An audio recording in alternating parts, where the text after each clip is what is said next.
ಷಡ್ಯಂತರಕ್ಕೆ ಜಗ್ಗಲ್ಲ ಬಗ್ಗಲ್ಲ, ಕೈಕಟ್ಟಿ ಕೂರಲ್ಲ. ಮೈಸೂರಿನ ಜನಾಂದೋಲನ ಸಮಾವೇಶದಲ್ಲಿ ಗುಡುಗಿದ ಸಿಎಂ ಸಿದ್ದರಾಮಯ್ಯ.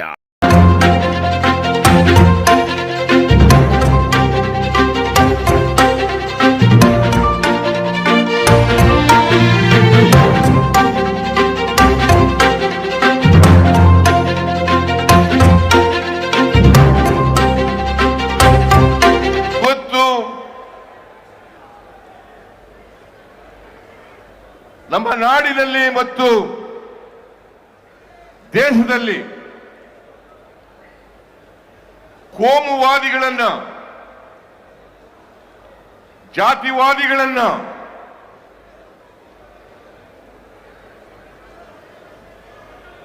ಪಾಳ್ಯಗಾರಿಕೆ ಪ್ರವೃತ್ತಿ ಇರ್ತಕ್ಕಂಥವರನ್ನ ರಾಜಕೀಯದಿಂದ ಓಡಿಸಬೇಕಾದಂತ ಅನಿವಾರ್ಯತೆ ಇದೆ ಅಂತಕ್ಕಂಥದ್ದನ್ನ ಇವತ್ತು ನಾವೆಲ್ಲರೂ ಕೂಡ ಅರ್ಥ ಮಾಡ್ಕೋಬೇಕಾಗ್ತದೆ. ಮನುವಾದಿಗಳು,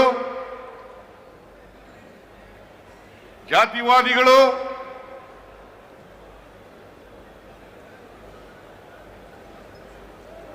ಹಾಗೂ ಪಾಳ್ಯಗಾರಿಕೆ ಪ್ರವೃತ್ತಿ ಇರ್ತಕ್ಕಂಥವ್ರು ಇವ್ರ್ಯಾರು ಕೂಡ ಶೋಷಿತರು ಅಧಿಕಾರ ಮಾಡತಕ್ಕಂಥದನ್ನ ಸಹಿಸಲ್ಲ. ಇದನ್ನ ನಾವೆಲ್ಲರೂ ಕೂಡ ಒಕ್ಕೊಲಿನಿಂದ ಖಂಡಿಸಬೇಕಾಗ್ತದೆ, ವಿರೋಧ ಮಾಡಬೇಕಾಗ್ತದೆ. ಅದಕ್ಕೋಸ್ಕರವಾಗಿ ಈ ಸಮಾವೇಶವನ್ನ ಏರ್ಪಾಡು ಮಾಡಿರ್ತಕ್ಕಂಥದ್ದು.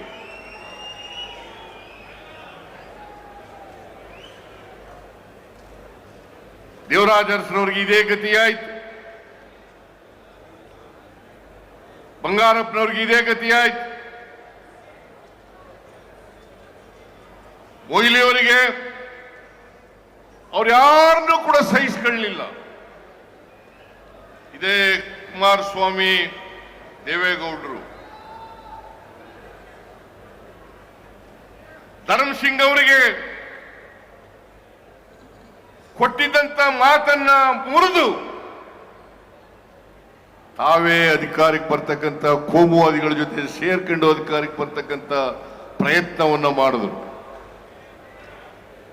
ಅಧಿಕಾರವನ್ನು ಮಾಡಿದ್ರು. 20 ತಿಂಗಳು ಹಂಚಿಕೊಂಡು ಅಧಿಕಾರ ಮಾಡಿದ್ರು.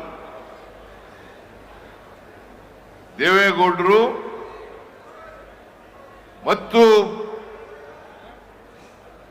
ಕುಮಾರಸ್ವಾಮಿ ಅವರು ಯಾವತ್ತೂ ಕೂಡ ಕೊಟ್ಟ ಮಾತಿನಂತೆ ನಡ್ಕೊಳ್ತಕ್ಕಂಥ ವ್ಯಕ್ತಿಗಳಲ್ಲ. ಸೇಡಿನ ರಾಜಕೀಯವನ್ನು ಮಾಡೋದರಲ್ಲಿ, ದ್ವೇಷದ ರಾಜಕಾರಣವನ್ನು ಮಾಡೋದರಲ್ಲಿ, ಬೇರೆಯವರು ಅಧಿಕಾರದಲ್ಲಿ ಇರ್ತಕ್ಕಂಥದನ್ನ ಸಹಿಸಲಿಕ್ಕೆ ಸಾಧ್ಯ ಆಗದೆ ಇರ್ತಕ್ಕಂಥ ಮನಸ್ಥಿತಿ ಇರ್ತಕ್ಕಂಥವರು ದೇವೇಗೌಡರು ಮತ್ತು ಅವರ ಕುಟುಂಬ ಅಂತಕ್ಕಂಥದನ್ನ ಇವತ್ತು ಅನಿವಾರ್ಯವಾಗಿ ಹೇಳಲೇಬೇಕು ಅಂತಕ್ಕಂಥ ಮಾತುಗಳನ್ನ ತಮಗೆ ತಿಳಿಸಲಿಕ್ಕೆ ಬಯಸ್ತಾ ಇದ್ದೇನೆ. ನೀವೆಲ್ಲ ನೋಡಿದ್ರಿ ಟಿವಿನಲ್ಲಿ ಬಿಜೆಪಿಯವರು, ಜೆಡಿಎಸ್ನವರು ಹೇಗೆ ಒಬ್ರಿಗೊಬ್ರು ಬೈದಾಡ್ಕೊಂಡಿದ್ರು. ದೇವೇಗೌಡರು ಹೇಳ್ತಾ ಇದ್ರು, ಅಧಿಕಾರದಲ್ಲಿದ್ದ ಅವರು ಬಿಜೆಪಿಯವರ ಜೊತೆ ಸೇರ್ಕೊಳ್ಳೋದಕ್ಕಿಂತ ಮುಂಚಿತವಾಗಿ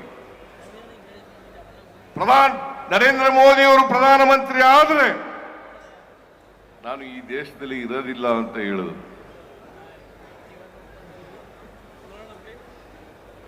ಈ ದೇಶದಲ್ಲಿ ಇರೋದಿಲ್ಲ ಅಂತ ಹೇಳಿದ್ರು. ಕುಮಾರಸ್ವಾಮಿ ಅವರು ಮುಖ್ಯಮಂತ್ರಿ ಆದಾಗ 2006ನೇ ಇಸ್ವಿನಲ್ಲಿ ಏನಾದರೂ ಬಿಜೆಪಿಯವ್ರ ಜೊತೆ ಕುಮಾರಸ್ವಾಮಿ ಸೇರ್ಕೊಂಡು ಸರ್ಕಾರ ಮಾಡಿದ್ರೆ ನನ್ನ ಎಣದ ಮೇಲು ಮಾಡಬೇಕು ಅಂತ ಹೇಳಿದ್ರು. ಎಣದ ಮೇಲು ಮಾಡಬೇಕು ಅಂತ ಹೇಳಿದ್ರು. ಈಗ ಕೋಮುವಾದಿಗಳ ಜೊತೆ ಸೇರ್ಕೊಂಡು ಷಡ್ಯಂತ್ರವನ್ನು ಮಾಡಿ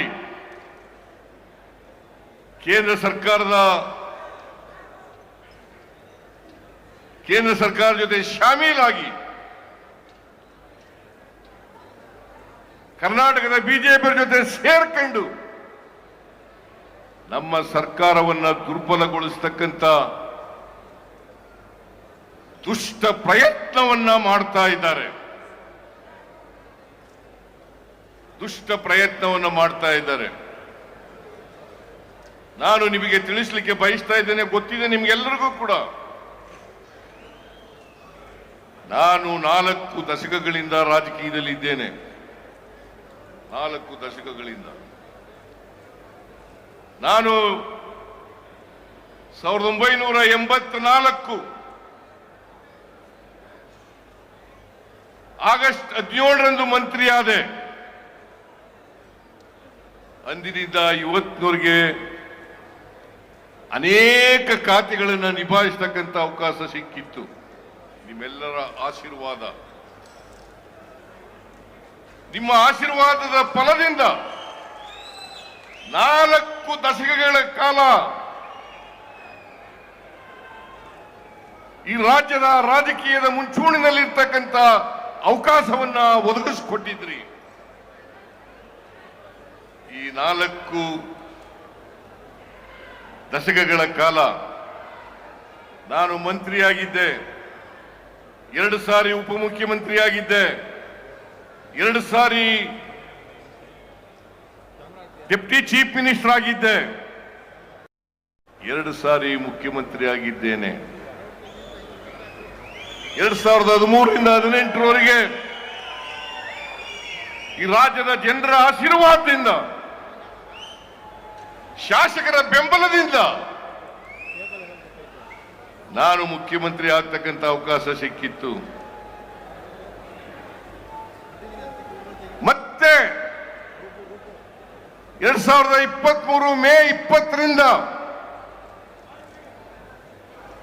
ಕರ್ನಾಟಕದಲ್ಲಿ 2ನೇ ಬಾರಿ ಮುಖ್ಯಮಂತ್ರಿ ಆಗ್ತಕ್ಕಂಥ ಅವಕಾಶ ಸಿಕ್ಕಿದೆ. ಈ 40 ವರ್ಷಗಳ ಸುದೀರ್ಘ ರಾಜಕಾರಣದಲ್ಲಿ ನನ್ನ ಮೇಲೆ ಯಾವುದೇ ಕಪ್ಪು ಚುಕ್ಕಿ ಇಲ್ಲ.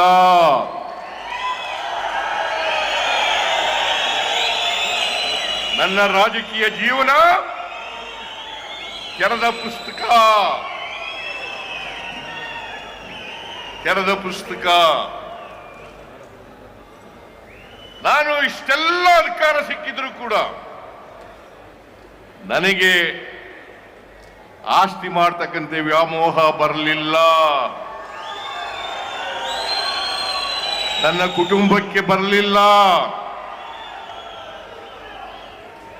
ನನ್ನ ಧರ್ಮಪತ್ನಿ ಹೆಂಡತಿ ಪಾರ್ವತಿ ಯಾವತ್ತೂ ಕೂಡ ಸಾರ್ವಜನಿಕ ಸಭೆಗಳಿಗೆ ಬಂದಿಲ್ಲ.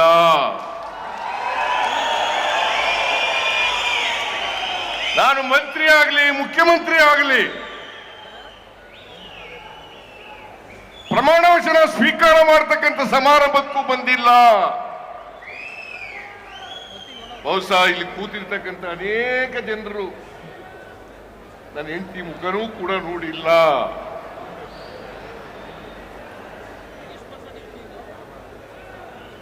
ಅವರು ತಪ್ಪು ಮಾಡಲಿಕ್ಕೆ ಸಾಧ್ಯನಾ? ನಾನು ತಪ್ಪು ಮಾಡಲಿಕ್ಕೆ ಸಾಧ್ಯನಾ? ಈ ರಾಜ್ಯದ ಜನರಿಗೆ ದ್ರೋಹ ಮಾಡಲಿಕ್ಕೆ ಸಾಧ್ಯನಾ? ಯಾವತ್ತೂ ಕೂಡ ದ್ರೋಹ ಮಾಡಲ್ಲ, ಮಾಡಿಲ್ಲ, ಮಾಡೋದು ಇಲ್ಲ. ನಾನು ಎಲ್ಲಿವರೆಗೆ ರಾಜಕೀಯದಲ್ಲಿ ಇರ್ತೀನಿ ಅಲ್ಲಿವರೆಗೆ ಮಾಡಲ್ಲ.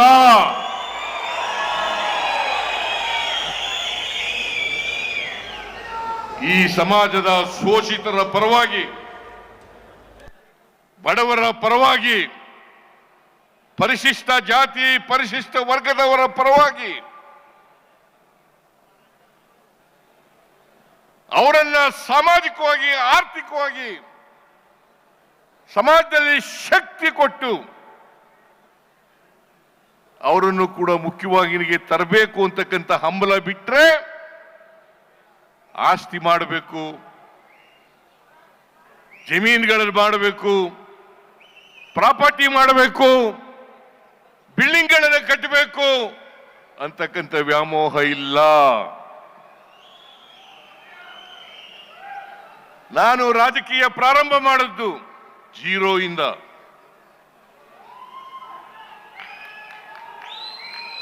ನಿಮಗೆ ನಿಜ ಹೇಳಬೇಕು ಅಂದ್ರೆ 1983ನೇ ಇಸ್ವಿನಲ್ಲಿ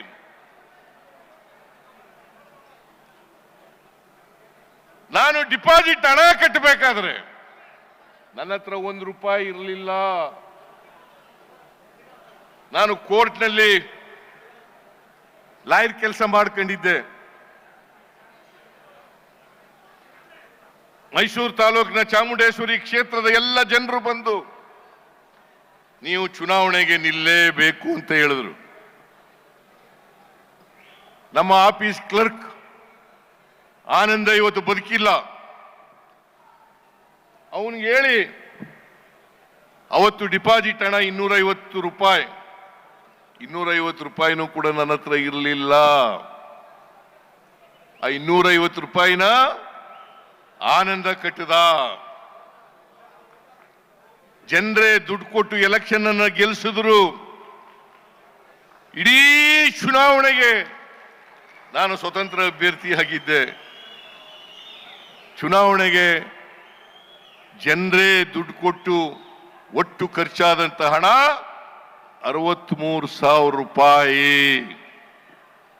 ನಾನು ಇವತ್ತಿಗೂ ಕೂಡ ನಮ್ಮ ಅಪ್ಪ ಶ್ರೀಮಂತ ಅಲ್ಲ, ನಮ್ಮ ಕುಟುಂಬ ಶ್ರೀಮಂತ ಕುಟುಂಬ ಅಲ್ಲ, ಆದ್ರೆ ಹೊಟ್ಟೆ ಬಟ್ಟೆಗೆ ನೇರವಾಗಿದ್ದಂತ ಕುಟುಂಬ. ಹಾಗಾಗಿ ನಮ್ಮಪ್ಪ ರಾಜಕೀಯಕ್ಕೆ ಬರಬೇಡ ಅಂತ ಹೇಳ್ತಿದ್ದ. ನೀನು ರಾಜಕೀಯಕ್ಕೆ, ನಾನು ತಾಲೂಕು ಬೋರ್ಡ್ ಎಲೆಕ್ಷನ್ ನಿಂತ 1978ನೇ ಇಸ್ವಿನಲ್ಲಿ ನಮ್ಮಪ್ಪನ ಕೇಳದೆ ಹೋಗಿ ತಾಲೂಕು ಅಭಿವೃದ್ಧಿ ಮಂಡಳಿಗೆ ನಿಲ್ಬೇಕು ಅಂತ ಇದ್ದೀನಿ, ನನಗೆ ಒಪ್ಪಿಗೆ ಕೊಡು ಅಂತ ಕೇಳಿದೆ ನಮ್ಮ ಅಪ್ಪನಿಗೆ. ನೀನು ಚುನಾವಣೆಗೆ ನಿಲ್ಕೂಡುದು ಅಂತ ನಮ್ಮ ಅಪ್ಪ ಹಠ ಮಾಡಿದ್ರು. ನಾನು ಊರಿನವರೆಲ್ಲ ಪಂಚಾಯಿತಿ ಸೇರಿಸಿದೆ. ನೀವು ದುಡ್ಡು ಕೊಡಬೇಡಪ್ಪ, ₹1 ಕೊಡಬೇಡ, ನಾನು ಚುನಾವಣೆ ನಿಂತ್ಕೋತೀನಿ, ಗೆದ್ದು ಬರ್ತೀನಿ ಅಂತ ಹೇಳಿ ಪಂಚಾಯತಿನಲ್ಲಿ ತೀರ್ಮಾನ ಮಾಡಿ ಪಂಚಾಯತಿಯವರೆಲ್ಲ ಹೇಳಿದ ಮೇಲೆ ನಮ್ಮ ಅಪ್ಪ ಒಪ್ಕೊಂಡ. ಹಾಗಾಗಿ ಇಡೀ ತಾಲೂಕು ಬೋರ್ಡ್ ಎಲೆಕ್ಷನ್ಗೆ ನಾನು ಮತ್ತು ಮಹೇಶ MLC ಆಗಿದ್ರು. ಅವನು ಸ್ಕೂಟ್ರು, ಆ ಸ್ಕೂಟ್ರಲ್ಲಿ ಆಂಬ್ಯುಲೆನ್ಸ್ಗೆ ಬಂದು ಚುನಾವಣೆಯಲ್ಲಿ ಗೆದ್ದೆ ನಾನು. 83ರಲ್ಲಿ ನಿಮ್ಗೆಲ್ಲ ಗೊತ್ತಿದೆ, ನೀವೇ ಗೆಲ್ಲಿಸಿದವರು ಅನೇಕ ಜನ ಚಾಮುಂಡೇಶ್ವರಿ ಕ್ಷೇತ್ರದ ಜನ ಇಲ್ಲಿದ್ದೀರಿ. ನೀವೇ ಗೆಲ್ಲಿಸಿದ್ರಿ. ₹63,000 ಚುನಾವಣೆ ಖರ್ಚಾಯ್ತು. 2 ವರ್ಷ ಶಾಸಕನಾಗಿದ್ದೆ. ಮತ್ತೆ ಚುನಾವಣೆ ಬಂತು, ಮತ್ತೆ ಜನರೇ ಗೆಲ್ಲಿಸಿದ್ರು. ನನ್ನ 9 ಚುನಾವಣೆಗಳನ್ನು ಕೂಡ ಜನರೇ ಗೆಲ್ಲಿಸಿದ್ದಾರೆ ಹೊರತು ನಾನು ಮನೆಯಿಂದ ₹1 ಖರ್ಚು ಮಾಡಿಲ್ಲ.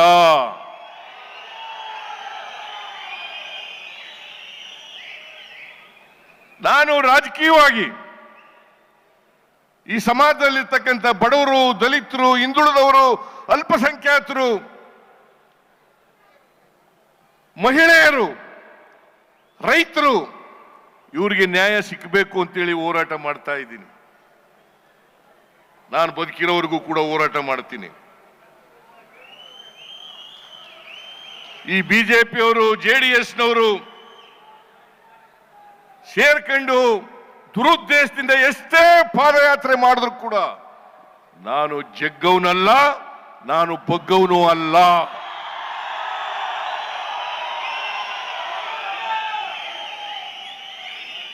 ನಾನು ಜಗ್ಗವನು ಅಲ್ಲ, ಬಗ್ಗವನು ಅಲ್ಲ. ನಿಮ್ಮ ಆಶೀರ್ವಾದ ಎಲ್ಲಿವರೆಗಿರ್ತದೆ ಅಲ್ಲಿವರೆಗೆ ನನಗೆ ಯಾರೂ ಕೂಡ ಮುಟ್ಲಿಕ್ಕೆ ಸಾಧ್ಯ ಇಲ್ಲ.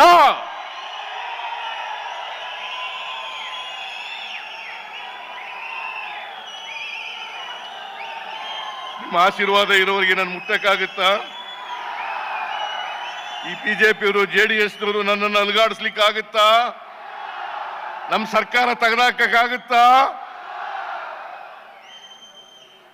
ಯಾಕಂತಂದ್ರೆ ನಾ 2ನೇ ಸಾರಿ ಮುಖ್ಯಮಂತ್ರಿ ಆಗ್ಬಿಟ್ಟಿದ್ದೀನಿ. ದೇವರಾಜ ಅರಸರವರ ನಂತರ ಸಂಪೂರ್ಣ 5 ವರ್ಷಗಳನ್ನ ಪೂರೈಸಿರ್ತಕ್ಕಂಥ ಯಾರಾದರೂ ಮುಖ್ಯಮಂತ್ರಿ ಇದ್ರೆ ಅದು ಸಿದ್ದರಾಮಯ್ಯ ಅಂತಕ್ಕಂಥದ್ದನ್ನ ಕರ್ನಾಟಕದಲ್ಲಿ ತಿಳ್ಕೋಬೇಕಾಗ್ತದೆ. ಅದಕ್ಕೆ ಹೊಟ್ಟೆ ಉರಿ ಅವರಿಗೆ.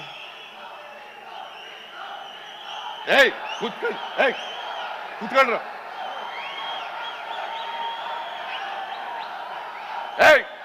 ಕೂತ್ಕೊಂಡ್ರ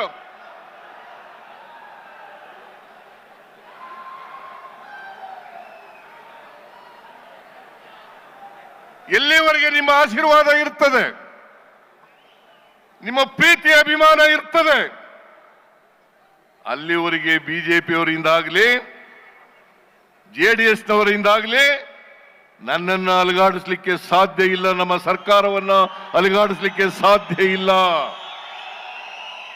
ನನಗೆ ಗೊತ್ತಿದೆ, ನೀವೆಲ್ಲರೂ ಕೂಡ ಯೋಧರಂತೆ ಹೋರಾಟ ಮಾಡ್ತೀರಿ ನನ್ನ ಪರವಾಗಿ ಅಂತಕ್ಕಂಥ ಸಂಪೂರ್ಣ ವಿಶ್ವಾಸ ನನ್ನಲ್ಲಿದೆ. ಮಹಾತ್ಮ ಗಾಂಧೀಜಿಯವರು, ಅಂಬೇಡ್ಕರ್ ಅವರು ಹೇಳ್ತಾ ಇದ್ರು, ನಮ್ಮ ಸಂವಿಧಾನಕ್ಕೆ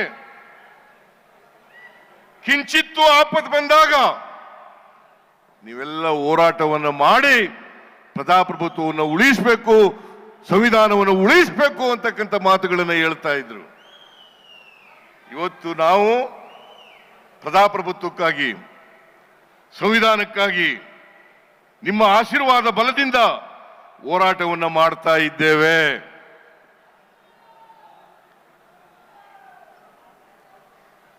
ಈ ಸಾರಿ ವಿಧಾನಸಭೆ ಕರೆದಾಗ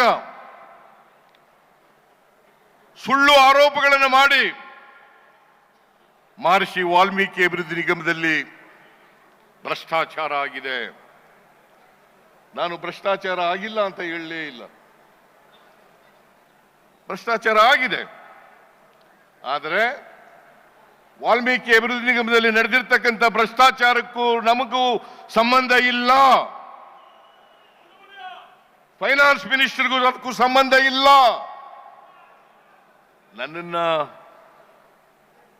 ರಾಜಕೀಯವಾಗಿ ತುಳಿಬೇಕು, ಸಿಕ್ಕಿಸ್ಬೇಕು ಅಂತ ಹೇಳಿ ಕುಟಿಲ ಪ್ರಯತ್ನವನ್ನ ಮಾಡಿದ್ರು.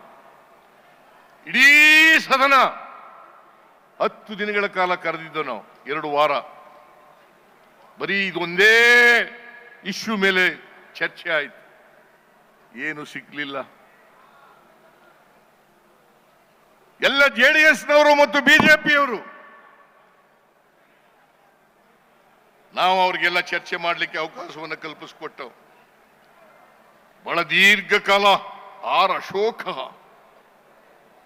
Ashoka leader of the opposition 2 ದಿನ ಮಾತಾಡಿದ್ರು.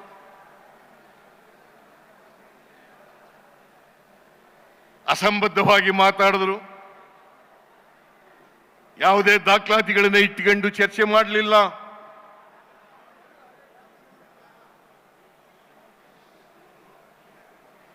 ಇವತ್ತು ಏನಾದ್ರೂ ನಾನು ಕೂಡಲೇ ಈ ವಿಚಾರ ಪ್ರಸ್ತಾಪ ಆದ ತಕ್ಷಣ, ಪತ್ರಿಕೆಯಲ್ಲಿ ಬಂದ ತಕ್ಷಣ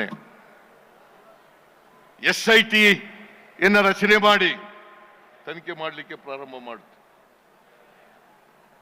ಯಾರು ವಾಲ್ಮೀಕಿ ಅಭಿವೃದ್ಧಿ ನಿಗಮ ಮಂಡಲದಲ್ಲಿ ಆರೋಪಿಗಳಿದ್ದಾರೆ ಅವರೆಲ್ಲರನ್ನು ಕೂಡ ಅರೆಸ್ಟ್ ಮಾಡಿದ್ರು. 12 ಜನರನ್ನು ಅರೆಸ್ಟ್ ಮಾಡಿಸಿದ್ದೀವಿ, 12 ಜನರನ್ನು ಅರೆಸ್ಟ್ ಮಾಡಿದ್ದೀವಿ. ಸ್ಪೆಷಲ್ ಇನ್ವೆಸ್ಟಿಗೇಷನ್ ಟೀಮ್ ಒಟ್ಟು ವಾಲ್ಮೀಕಿ ಅಭಿವೃದ್ಧಿ ಮಂಡಳಿನಲ್ಲಿ 84,63,00,000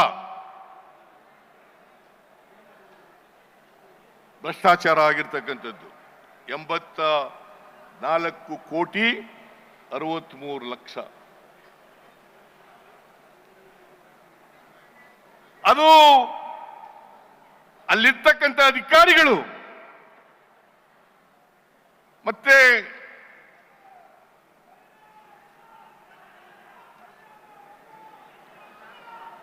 ಅಲ್ಲಿರ್ತಕ್ಕಂಥ ಅಧಿಕಾರಿಗಳು ಯಾರು ಬರ್ಕೊಟ್ಟವರು ಇದನ್ನು ಇಲಾಖೆಯನ್ನ. ಅಲ್ಲಿರ್ತಕ್ಕಂಥ ಅಧಿಕಾರಿಗಳು ಭ್ರಷ್ಟಾಚಾರದಲ್ಲಿ ಶಾಮೀಲಾಗಿದ್ದಾರೆ ಅಂತೇಳಿ ಚಾರ್ಜ್ ಶೀಟ್ ಆಗಿದೆ. ಬಹುಶಃ ಇಂಥ ಹಗರಣದಲ್ಲಿ SIT ಪೊಲೀಸ್ನವರು 50 ಕೋಟಿ ರೂಪಾಯಿಗಳನ್ನ ರಿಕವರ್ ಮಾಡಿದ್ದಾರೆ. 50 ಕೋಟಿ ರೂಪಾಯಿಗಳನ್ನ ರಿಕವರ್ ಮಾಡಿದ್ದಾರೆ. 46 ಕೋಟಿ ರೂಪಾಯಿಗಳನ್ನ ಹೈದರಾಬಾದ್ನಲ್ಲಿರ್ತಕ್ಕಂಥ ಸೊಸೈಟಿ, ಆ ಸೊಸೈಟಿಗೆ 46 ಕೋಟಿಗಳನ್ನ ಸೀಜ್ ಮಾಡಿದ್ದಾರೆ. ಈಗ ಚಾರ್ಜ್ ಶೀಟ್ ಕೂಡ ಸಲ್ಲಿಸಿದ್ದಾರೆ. ಈ ಇಡಿಯವರು ಸುವೋಮೋಟೋ ಎಂಟರ್ ಆಗ್ಬಿಟ್ಟಿದ್ದಾರೆ. ಯಾವುದೇ ಎವಿಡೆನ್ಸ್ ಇಲ್ಲ, ಯಾವುದೇ ಸಾಕ್ಷ್ಯ ಇಲ್ಲ. ಆದರೂ ಕೂಡ ನನ್ನನ್ನ ಹೇಗಾದ್ರೂ ಮಾಡಿ ಸಿಕ್ಕಿಸ್ಬೇಕು ಅಂತೇಳಿ ಪ್ರಯತ್ನವನ್ನು ಮಾಡಿದ್ರು. ಅಲ್ಲಿ ಫೈನಾನ್ಸ್ ಡಿಪಾರ್ಟ್ಮೆಂಟ್ನವರು ರೋಲ್ನಲ್ಲಿ ಇಲ್ಲ ಅಂತ ಗೊತ್ತಾದ ಮೇಲೆ ಈಗ ಸುಮ್ಮನಾಗಿದ್ದಾರೆ. ನಾವು ಕೂಡಲೇ ತನಿಖೆ ಮಾಡಿಸಿ ಚಾರ್ಜ್ ಶೀಟ್ ಕೂಡ ಹಾಕಿದ್ದೀವಿ. ಅದು ವಿಫಲ ಆದಮೇಲೆ ಈಗ ಮೂಢ ಹಗರಣ ಅಂತ ಹೇಳಕ್ ಶುರು ಮಾಡಿದ್ದಾರೆ. ಅದು ಹಗರಣನೇ ಅಲ್ಲ, ಹಗರಣನೇ ಅಲ್ಲ. ಏಯ್ ಕೂತ್ಕೊಳ್ರಿ, ಕೂತ್ಕೊಳ್ರಿ. ಹಗರಣನೇ ಅಲ್ಲ. ಹಗರಣ ಹಗರಣ ಹಗರಣ ಹಗರಣ ಅಂತೇಳಿ ಬೊಬ್ಬೆ ಇಡ್ಲಿಕ್ಕೆ ಶುರು ಮಾಡಿದ್ದಾರೆ. ಬೊಬ್ಬೆ ಇಡ್ಲಿಕ್ಕೆ ಶುರು ಮಾಡಿದ್ದಾರೆ. ಅಲ್ಲಿ ಯಾವುದೇ ತಪ್ಪು ಮಾಡಿಲ್ಲ, ನನ್ನ ಆದೇಶ ಇಲ್ಲ, ನನ್ನ ಪತ್ರ ಇಲ್ಲ, ನನ್ನ ಸ್ಟೇಟ್ಮೆಂಟ್ ಇಲ್ಲ. ಆದರೂ ಕೂಡ ಸಿದ್ದರಾಮಯ್ಯ ರಾಜೀನಾಮೆ ಕೊಡಬೇಕು, ಸಿದ್ದರಾಮಯ್ಯ ರಾಜೀನಾಮೆ ಕೊಡಬೇಕು. ಯಾರು ಅಶೋಕ, ಯಡಿಯೂರಪ್ಪ, ವಿಜಯೇಂದ್ರ, ಕುಮಾರಸ್ವಾಮಿ, ಇವ್ರು ಯಾವ ನೈತಿಕತೆ ಇದೆ? ಇವರಿಗೆ ನನ್ನ ರಾಜೀನಾಮೆ ಕೇಳ್ತಕ್ಕಂಥ ಯಾವ ನೈತಿಕತೆ ಇದೆ? ಯಡಿಯೂರಪ್ಪನವರು ಅವ್ರಿಗೇನಾದ್ರು ಮಾನ ಮರ್ಯಾದೆ ಇದ್ದಿದ್ರೆ ರಾಜಕೀಯದಿಂದ ನಿವೃತ್ತಿ ಆಗಬೇಕಾಗಿತ್ತು. 82 ವರ್ಷ ಅವರಿಗೆ, 82 ವರ್ಷ ಸೆಕ್ಷುವಲ್ ಹೆರಾಸ್ಮೆಂಟ್ ಮಾಡಿ ಪೋಕ್ಸೋ ಕೇಸ್ನಲ್ಲಿ ಸಿಕ್ಕಾಕೊಂಡು ಚಾರ್ಜ್ ಶೀಟ್ ಹಾಕಿದ್ದಾರೆ ಅವ್ರ ಮೇಲೆ.